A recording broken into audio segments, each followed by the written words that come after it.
Well, you guys, I finished the challenge. 30 days with Kiara LASHAE, the Tabata challenge, and my results, as you can see. Yes. I wasn't really worried about pounds, so I actually went down to dress size, which is amazing. I am now back into a medium. Yes. So in October, she's going to be doing another challenge where you can sign up. So hit the link down below and sign up for the next Kiara LASHAE Trap and Tone challenge in October. And don't forget about the tea, y'all. The tea really aided in the look, okay? If you think it happened in a month, all because I was working out, no. It's also because of the tea. Sometimes I still ate pizza. But yay! Hey everybody, what's up? It's your girl Bondi Blue, and I am back for another Love After Lockup review, y'all. This is mid-season finale, I believe. It was 2 hours long, way too long. They definitely could have gave us another week. I don't know why they felt the need to do it in this manner, but that's fine. It was still good. Let's go ahead and get into the notes. So, Lindsay is supposed to get out of jail. Finally, okay? Y'all know Lindsay was supposed to get out of jail about 2 episodes ago, and it didn't happen because she got in trouble with her CO or got in a fight and was in a shoe. Child, I don't know, okay? Either way, she didn't get out when she was supposed to, but she's gonna get out now. And we find out that before she got locked up, she hadn't really gotten into any trouble until she was like 21 years old, and she got caught up for not only selling drugs, but she was also out here sleeping around with a lot of old men, being a sugar baby.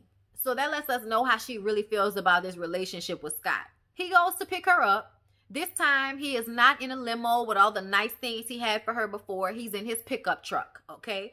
They hug each other. She says it felt nice to be in his arms and have him hugging and kissing on her. But then she complains about how short he is. Then she complains about the truck and how it's a bumpy ride. And, you know, she's not a construction worker. And why couldn't he have picked her up in something nicer? I was just like, oh, girl, you just got out of prison. Like, where did you live before you went to jail? What kind of car did you drive before you went to jail? Something tells me you've probably never really had anything nicer than what this man can provide for you. So just shut up and stop complaining, because otherwise you would have nothing. You would be going into someone's halfway house, okay? Please stop. I don't know why she didn't go and stay with her grandmother who has custody of her child. Like, make that make sense for me, but whatever. She has to do a 14-day quarantine before she can see her daughter. So they get to the house. She's mad that the house isn't finished. And I'm not even going to lie. Even though I felt like she was going overboard with the complaints, at the end of the day, this is it's a brand new house. You just got out of a cell. Like, why are you complaining? Like, suck it up. But I also feel like, why the vent was hanging out the wall, y'all? Why were things hanging out of the cabinets in the kitchen?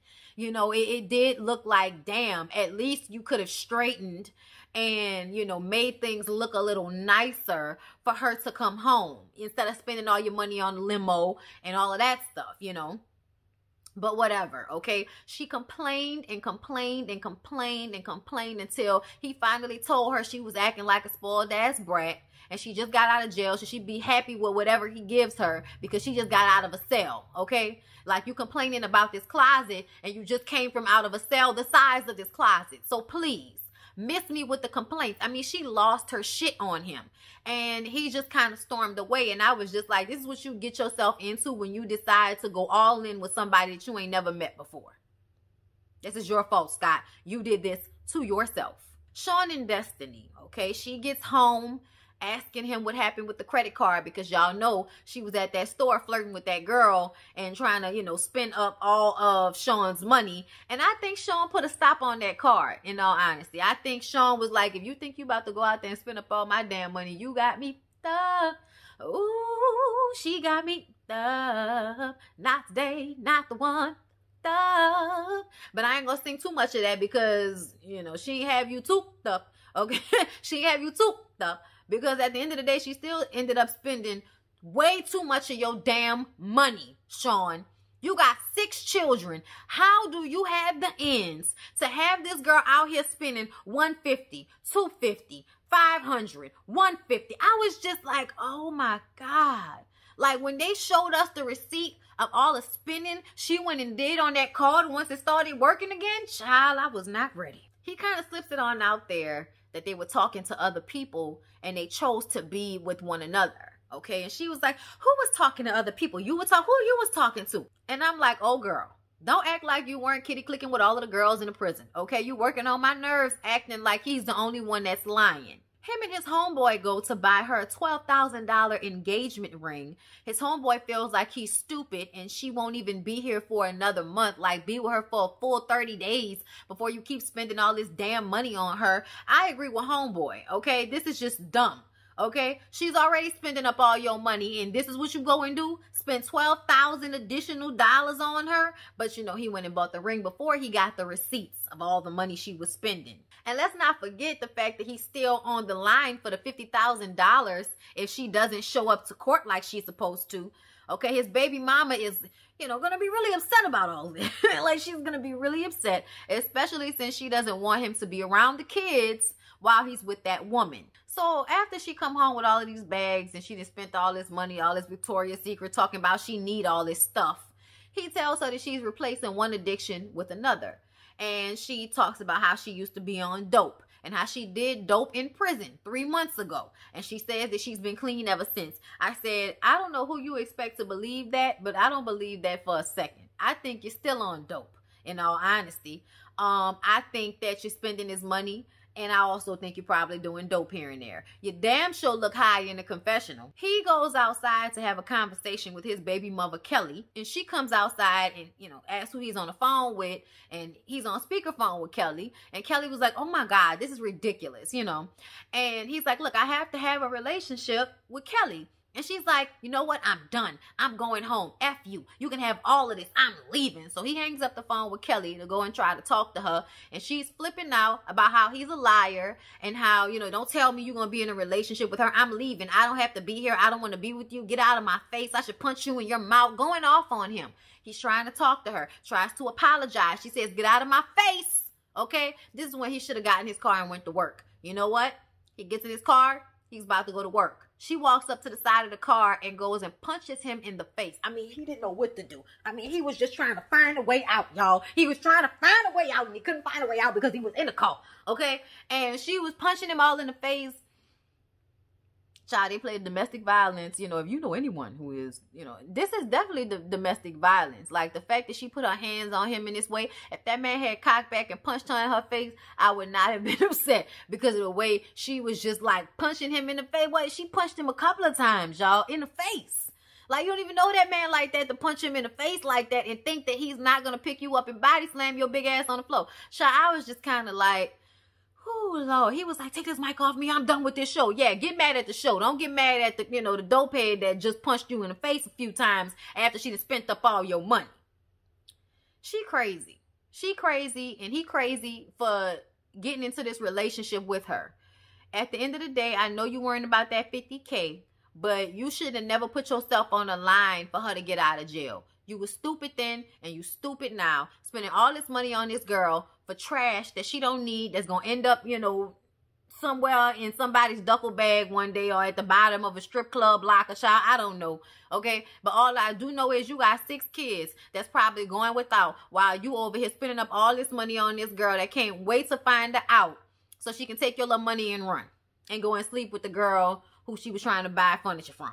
John and Christiana, y'all. John and Christiana thought they was being slick, going to a restaurant to eat together and to also get a job application.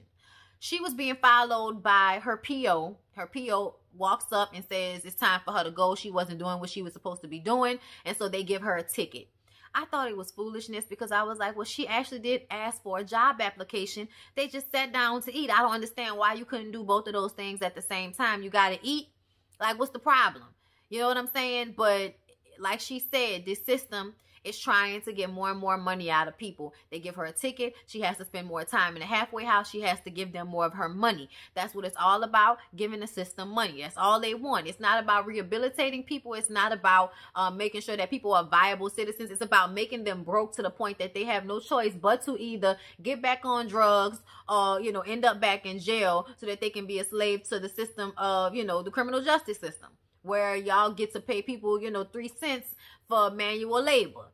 Whatever the situation is, y'all, it's so funny how this ends up affecting people, you know, they put this system in place for us, but everybody ends up, you know, being poor and falling victim to it. And it's unfortunate. It's so unfortunate. I felt so bad for Christiana when they did that to her. I thought it was so messed up. I was just like, she asked for a job application. What the fuck? She can't eat? Like, what's the problem?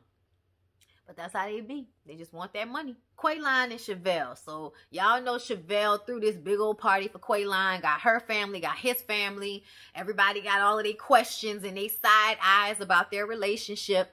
And, you know, she surprises him with that truck. And he doesn't even have a license yet, you know, but he's excited. He's happy. You know, everybody else isn't so happy, though. Y'all already know that Chevelle's cousin does not understand why she did all of this for a man who has not proven himself to her. I actually like her cousin, and a lot of what her cousin was saying made sense. I'm not too upset with Chevelle's family. I am, however, annoyed with Quayline's family. So both of their moms, Quayline and Chevelle's mom, sit down and have a conversation in which Quayline's mom tells Chevelle's mom that she feels like Chevelle is trying to buy her son, and she's keeping him there by buying him the truck. Why would you get him that? And Chevelle's mom is like, and I feel like your son is using my daughter. Okay, she didn't have to do that for him. She has a daughter. She has her own life that money could have went to her and her child. But she did something for your son. And now she's trying to buy him. Listen, Chevelle may be trying to hold on to him. I don't think it's like, oh, I'm trying to buy you. I'm going to buy you this truck so you're going to stay. That's not what it is. It's I love this man. I really want to be with him. So I'm going to do whatever I have to do to make it hard for him to leave me. I gave you a car. You got a place. I'm sucking and, doing everything. I'm sucking and bumping. I'm doing everything to make sure that he's happy so he will stay. She is doing what a lot of thirsty women, women who thirsty for a man do. Okay, I wouldn't have bought that boy no car. He don't even have a license. What you gonna buy a car for him for? But that's what she did, and I don't think it was because she's trying to buy him. I think it's because she really loves him and she's trying to keep him. I don't like Quayline's mom and sister and the way they went at her. At the end of the day, he is 29. He is not 17. And, his sister telling her that if anything happens to Quayline, that they gonna have a problem. No, if anything happens to Quayline, then y'all need to have a conversation with Quayline. Because if Quayline ends up back in them streets, it's his fault, not hers. They got streets in Houston. You can get shot in Houston. Like, it's just ridiculous to me, this whole idea that y'all think him going to Houston is going to save him from getting in trouble. If he won't get in trouble, he going to get in trouble no matter where he are. They are selling drugs in every city in America, okay? So it's just ridiculous to me that, because they want him to come to Texas so bad, they're going to put all of the responsibility for his actions on Chevelle. I just thought that was ridiculous. Like, y'all couldn't stop him from doing what he wanted to do when he was a kid and when y'all were all here in Kansas City. So now y'all think y'all going to be able to tell a 29-year-old man who just got out of jail and got a woman with a warm hole to push up into, you think you're going to tell him where he going to live? Now, at the end of the day, I like what Quayline said. I'm a man. I want to be with Chevelle. We're going to try to work it out. But it's nice to know my family is there for me. If I need to go to Texas, I can just be like, hey, come get me. That's all anybody needs to do. Okay? I just kind of felt like even though they were being respectful and it didn't get out of hand, I felt like they was doing too much, trying to make it seem like, she doing too much. No. How about y'all expect for a grown-ass man to buy his own car and not expect, for a woman to always be the reason why he's getting into trouble? Like, I just was like, okay, Quayline's sister. Like, okay, Quayline's mama. Okay. I like the way Chevelle mama just walked away. She was like, I'm just going to walk away because y'all going to end up having me cursing somebody out right now. Quayline and Chevelle's cousin have a conversation, and he was like, I think you just gonna hit it and quit it. I think you're gonna use her for what you can get, and then you're gonna be gone. And he was like, well, it ain't gonna go down like that. Okay, you don't know. You think that, but we gonna see, it's gonna hurt you when it don't work out like that. And I was just like, child, whatever, Quayline. I like you. I like the cousin. I want to see, I actually like the cousin. I like Chevelle's cousin. I like the way he was. I'm just telling you, bro. Okay, you look like a user to me. You look like you're trying to use her, okay? Look, we're going to see how it all goes down. But I like the way everybody handled themselves because this could have went, far left, and it didn't, okay? And then we got Tyrese and Shonda, y'all. they talk about, folks thinking that he's too old for her. Like, he's really just trying to gauge her and see if she's really down for him, if she really wants to be with him. And, we're going to prove him wrong. We're going to prove him wrong. She was like, yeah, like, obviously she's just with Tyrese for the convenience. He's nice looking. He's got some money. He was able to give her all these little nice clothes and luggage and stuff like that, and then give her $200 to get on her bus and head on to her halfway house after only spending 3 hours together in his three-piece, blueberry suit. I was just kind of like, he looks pathetic, and he doesn't even know that he looks pathetic. That girl is not really into you. I don't know why you didn't pick up on it, but, it's because you're a thirsty man. He must have had a hard life, because he looked old for 49. I'm just saying. But they kissing and all of that. And she, he tried to grab her head, and she was like, get off me. I was just like, oh my God, this looks so bad. So after he gets home and pours himself a drink, and he tries to call her, but she doesn't answer the phone, he supposes that there's a reason for that. Not that she doesn't want to talk to him. Or maybe the people at the halfway house don't want to let her, be on the phone too late. Who knows? Maybe she sleep. It was a long journey. I don't know. Okay, maybe she's still on the bus and she sleep. Who knows? By the way, his son comes over, and him and his son talk about Shonda and how it all went, and how they didn't have sex, and how she is the same age as him, and how he feels like she's using his daddy. Like, there are a lot of young girls out here that are using men for money, using men for whatever they can get out of them. And this is probably you, Pops. And he just doesn't want to believe it. He wants his son to just mind his business. And his son wants him to be careful. And I feel like he looks stupid, and his son tried to warn him.